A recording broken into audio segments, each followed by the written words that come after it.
So what's creating inflammation in the body? So remembering that the body itself is only reacting to what's going on in the environment around it, and then it's reacting to whatever the mind is thinking.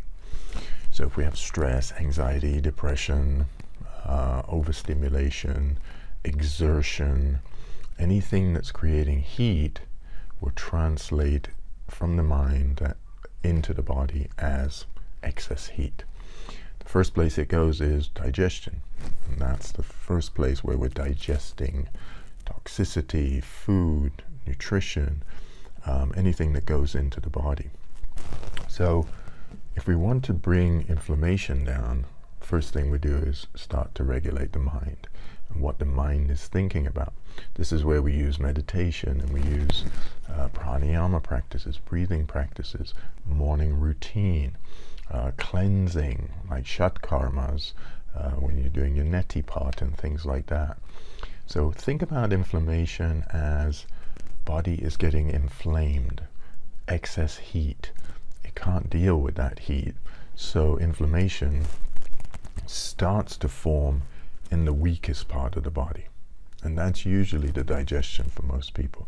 For other people, it can be coming out as rheumatoid arthritis in the joints. It can be in the muscles. It can be in the bone, in the deeper tissue. So if we're going deeper into the tissue, it's harder to cure, but we might be able to manage it. A lot of people get it on the skin, for example. The skin erupts. That's inflammation. So really we're going to treat it first through the mind.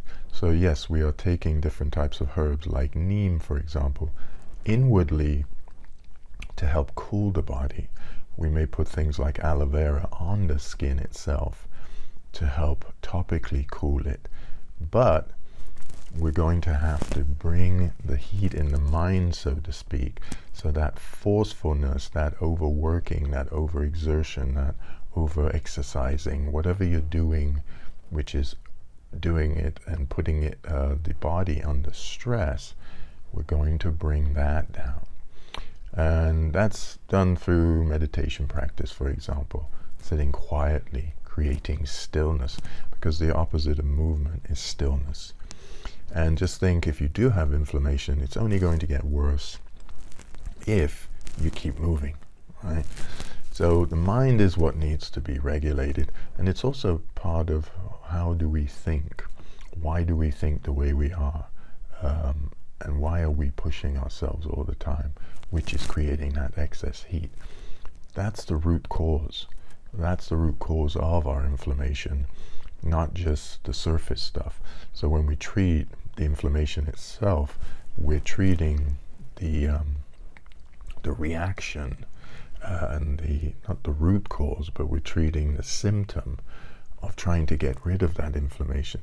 But if our mind is constantly being the same, it's going to create more inflammation. So that's the root cause that we want to treat. And nighttime is a great time to start to treat the body, because the body gets still. We're going to sleep. That stillness creates coolness in the body, so heat comes down. And the body itself is doing some cleansing at nighttime as well. So if it's not digesting food, it's going to start cleaning out the blood, cleaning out the intestines. And a great herb to help you with that is triphala. It's a great formula in the Ayurvedic tradition. And what it would do is start to, it's a little bit like sandy. It gets gritty, and it gets into the intestines, digestive system, and it starts to help the body. Doesn't flush it out. It helps the body do its own job and flush out, start to get rid of excess toxicity, and it balances the vata which being the air element in the intestines. Once that's balanced, everything starts to cool down, which brings down that inflammation.